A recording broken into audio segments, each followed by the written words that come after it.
Hi, my name's Rob. What you're about to see is not just a code generator. Codex is a coding agent that can help you take an idea, turn it into code, and then stay with you through review, refinement, and delivery. In this session, I want to frame the demo before we watch it. I will explain what Codex actually is, what kind of problems it solves, and how it fits into tools developers already use. Then we'll watch a simple video where we get Codex to generate a standalone Java application from the Codex app.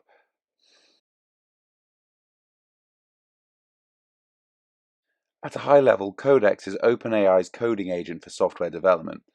That means it's not limited to answering questions about code. It can read the code that already exists, make changes, and in the right environment, it can also run commands and help verify the result.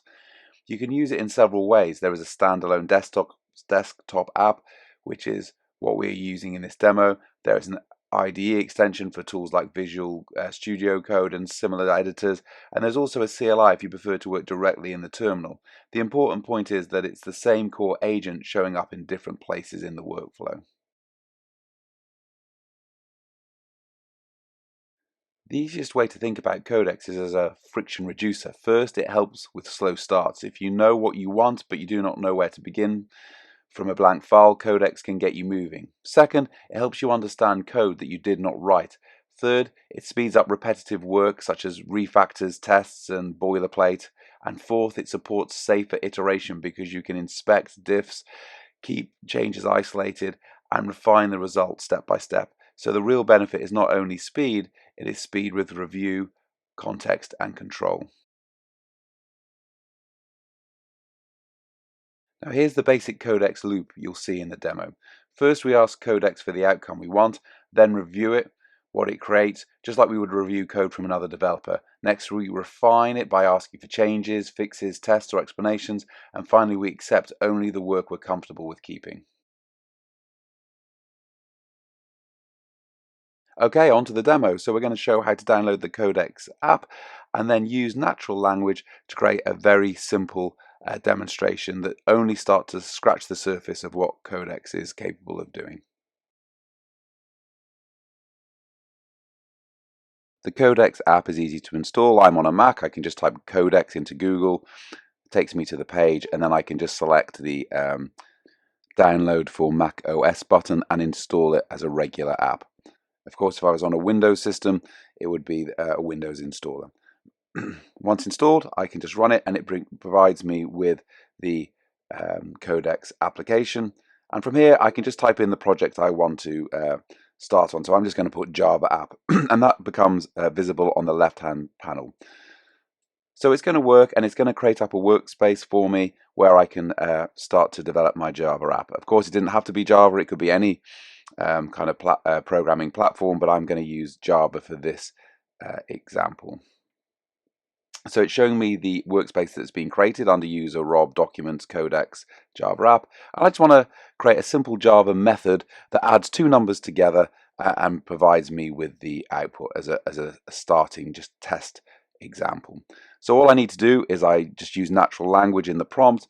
I pass that to Codex, and it's telling me what it's going to do. So it's going to create that method, and it's also going to create a test harness, so like an actual main Java program that we can use to test to make sure that the method is complete. In fact, it will actually compile it and run it once it's generated the code to make sure that it works properly. And then it's showing me that the compilation command line it's used and the Java command line it used to test. And we can see that it was testing 5 plus 7 equals 12. So it's generated that code for us. If I go to the terminal and I go to the workspace it's generated, I can see the class and the Java file that it's created. If I run the main class it's just created, I can see 5 plus 7 equals 12. So that's a great start, right? But we need to make it a bit more advanced. So my next thought would be, well, let's get it so that I can enter in the numbers I want to add together into the test program so that I can then test, with any numbers I want.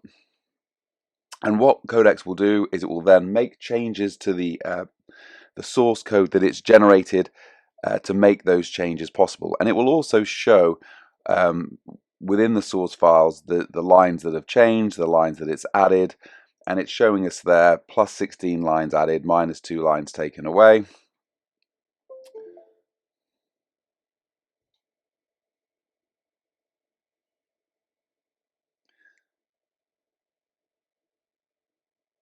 It's telling me that it's compiled and it's run a test again.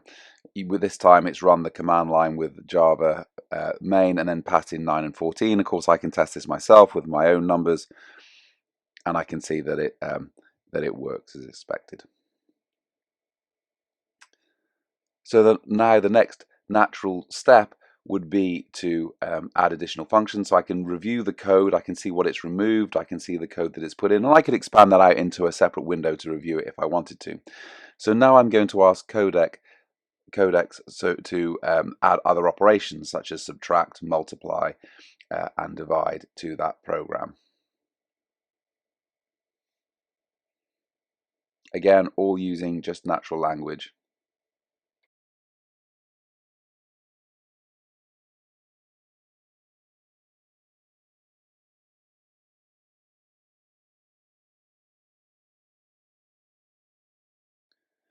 We can see that it's added 50 lines of code, it's removed 6 lines of code.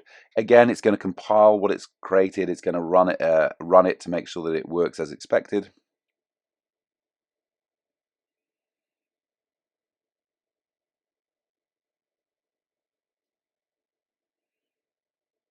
And again, it's showing me the tests it's done, so it's run several Java tests with subtract, minus, divide. Again, we can look at the source code that it's generated, where that is, and we can also expand this out into a separate window so we can actually start to look at the code in more detail. Now this demo isn't about the actual code itself, it's just showing the functionality of Codex. And Codex can of course be linked to much more complicated projects. You can link it to your GitHub repositories, for example, but this is just a very kind of beginner's guide to Codex. So let's test what it's created. So this time I need to give in the command. So let's do a multiply. It's 3 and 3. And that works as expected. Let's just test again with subtract. That seems to be working well. So let's kind of make it a bit more complicated. Let's turn it into a fully blown calculator with a GUI.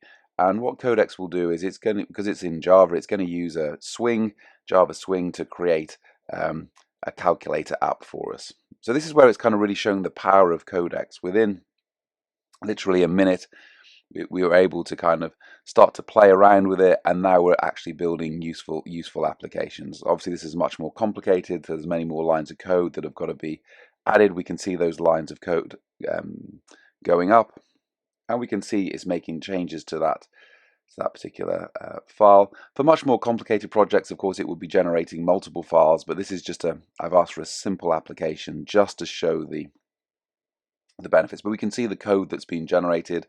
It's compiled that code, and it's now showing us how to run it. So it's just, again, we don't need to pass in any command line arguments. And now it's generated us a very basic but functional calculator.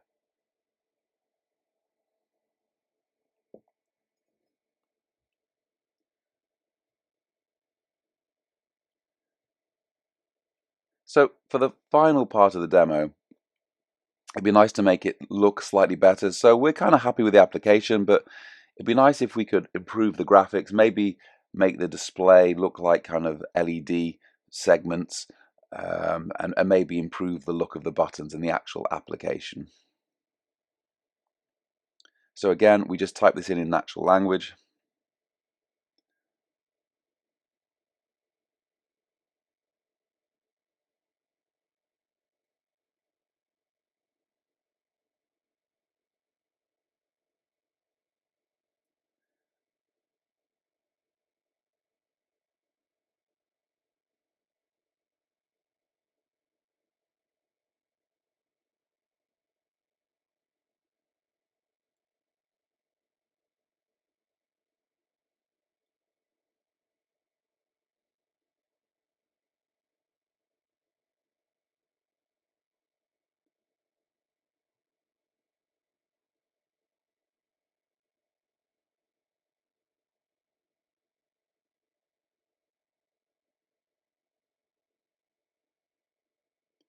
We can see many more lines of code are being added now.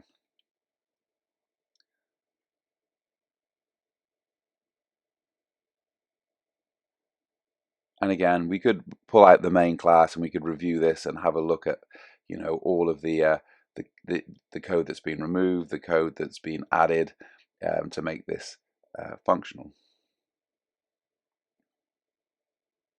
So let's look at the completed result. And that looks a lot nicer now. So we've got different colored buttons. The display starts to look like LED segments as we requested. So that's starting to look much more well-rounded. And we can obviously resize as needed.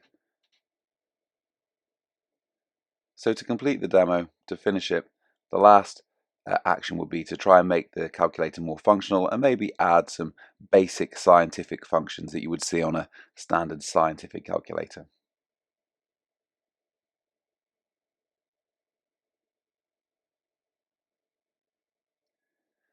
I haven't specified what those are. Of course, I could add those functions I wanted, but I'm just letting Codex decide itself for this demo what it feels should be appropriate. But of course, I could completely guide this in the buttons and functions that I wanted on that calculator. And it's clearly responding back, saying what it's going to do. And it's telling me it's going to add sine, cos, tan, log, square roots, and so forth. And it's adding that code. We can see that code being added in, the buttons being added in, and the functionality behind it as well.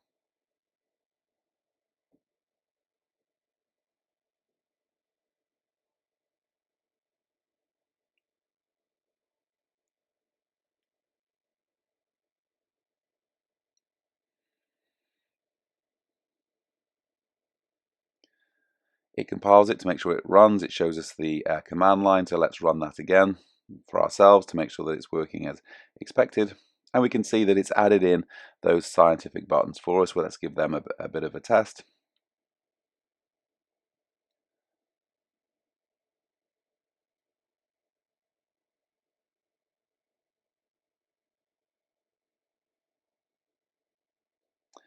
I hope this has been useful, a useful introduction into Codex. And as always, thank you for watching.